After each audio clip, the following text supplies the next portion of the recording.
Welcome to Mythical Phylogeny Adventurers. I'm your guide Jason. When it comes to mythology and fantasy, we love heroes.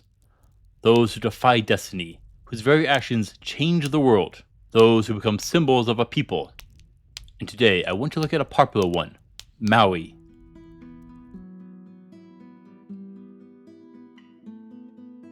For many of you, your first encounter with this demigod hero would come from Disney's Moana. And you're welcome that I won't be trying to sing his song, but I am going to pick that song apart. Now, with this movie, it has been Disneyfied, so to speak, and this is to be expected.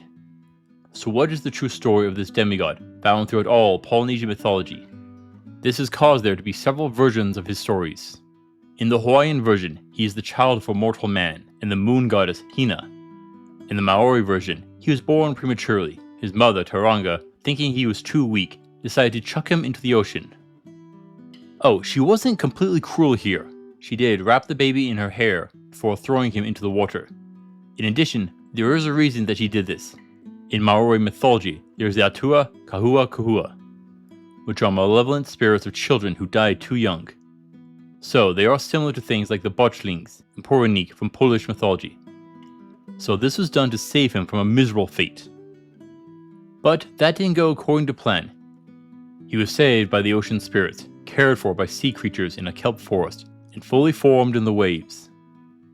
He would then be rescued by his grandfather, Tamanui Kite Rangi, after a storm blew him ashore, and taken care of for several more years. Then he would go to live with his siblings, 4 brothers, Maui Taha, Maui Roto, Maui Pei, and Maui Wahoo, and his sister Hina. Sometimes he isn't with his sister.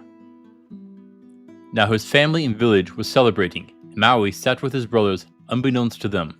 His mother tried to push him away, but Maui was able to prove that he was her not-so-dead son.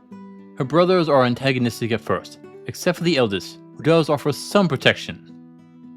Maui would then impress them with his skills at transforming into birds. But it wasn't perfect, and there was some jealousy with his brothers, as you will see. But Maui quickly became frustrated that his mother would leave each morning before sunrise and not return to after sunset. So he stole her clothes and blocked up the windows so no light could enter and keep her there. It didn't work.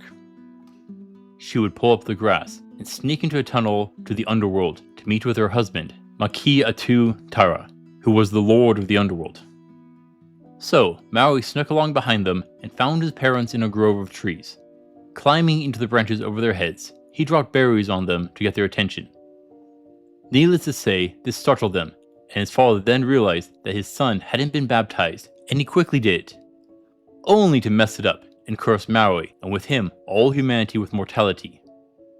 Sometimes, this tale and the one above, about improving himself to his siblings and mother, are mixed together, and others separate. Now Maui had issues with his brothers.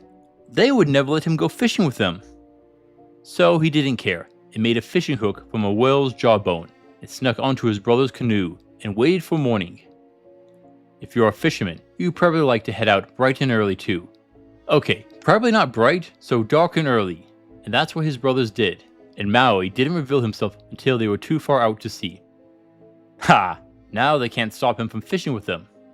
Or so he thought. You see, Maui didn't have any bait, and his brothers didn't share theirs. So what is he to do?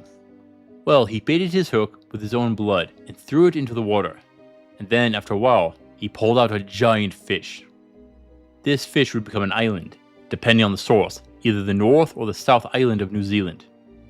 Maui would then set off to get a priest to perform the proper rites, and his brothers were jealous, and started chopping up the fish, which gave rise to the mountains and valleys, else it would have been a flat island. So yeah, Maui did pull islands from the ocean, like he claimed in his song. But at one point in the song, it says he killed an eel, buried its guts, and now you got coconuts. Okay, this sounds crazy, but there's a story behind it. This tale varies with the source. Either it was his mother or his sister Hina, who also was his wife. Regardless, she would go to a pool to bathe, and was seen by the father of eels, Te Tunaroa. And this eel deity attacked her, attempted to kidnap her to full-on assault. Needless to say that Maui got pissed, and gave the eel a whooping. He chopped up the eel and threw some into the ocean, rivers, and buried them in the ground. This gave rise to multiple kinds of eels and fish, but also some say coconuts. Now, amongst his other tales in the song, Maui claims to have brought fire to man, and this is a lie. They had it before, but he wanted to know where fire came from. So one night, he went around and put out all the fires in the village. Yeah, there is a reason he's said to be a trickster god. His mother was then forced to address the situation as the village leader, so someone was going to have to visit Maui's grandmother, Mahu Ika, the goddess of fire. So, being the curious one he was, Maui offered to go. And here, Maui is as bad as Loki. He sets off to the end of the world, where his grandmother lived. Now, she's pretty nice, and does give Maui one of her burning fingernails. And Maui ends up extinguishing it, so he has to go back and get another fingernail, and it happens again. In fact, it happens until she is down to her last fingernail, and she gets pissed off at this incompetent fool. She sends forth an inferno of flames to chase him, and he runs for his life. If not for the god of weather bringing a rainstorm, he would have been burned to a crisp. Yet those flames would take refuge in trees. From there, Maui would take branches from those trees back to the village and would teach the people how to coax the flames out by rubbing them together. So yes, he did teach humans how to make fire, but they already had it. It's a mixed bag on this one. Once more, he is responsible for a lot of trouble and got other gods involved. Are humans better to know how to make fire by rubbing sticks together rather than rekindling embers every day? Technically, yes, it is better. Now, he did help in other ways, namely by slowing the sun. Tamanui Tira, the sun god, used to speed through the sky in a hurry. This meant it was difficult to work or go out to sea and fish due to how short the day was. So Maui got his brothers to help him. Together, they went to the east where the sun god slept at night. They prepared a net and a clay hut to hide in. Come the morning, as the sun god left, they snagged him in their net and proceeded to beat him until he agreed to take his time throughout the day. So he did stretch out the day for more fun in the sun.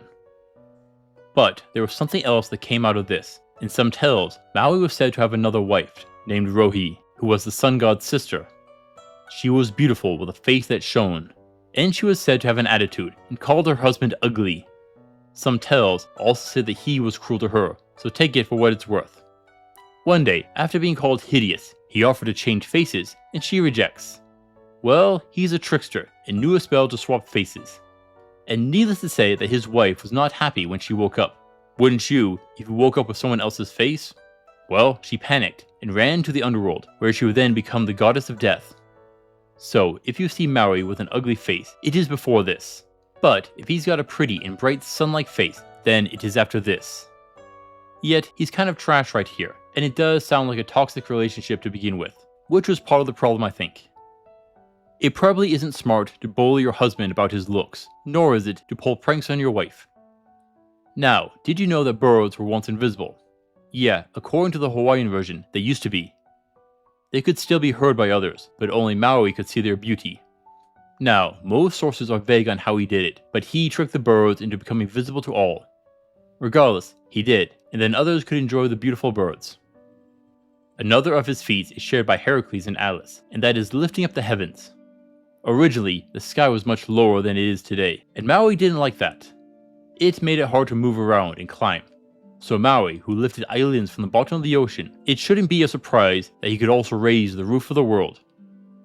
That means the song was right, he did pull up the sky, 2 thumbs for that. Lastly, Maui is immortal, even if he is of divine heritage, and that means he has to die.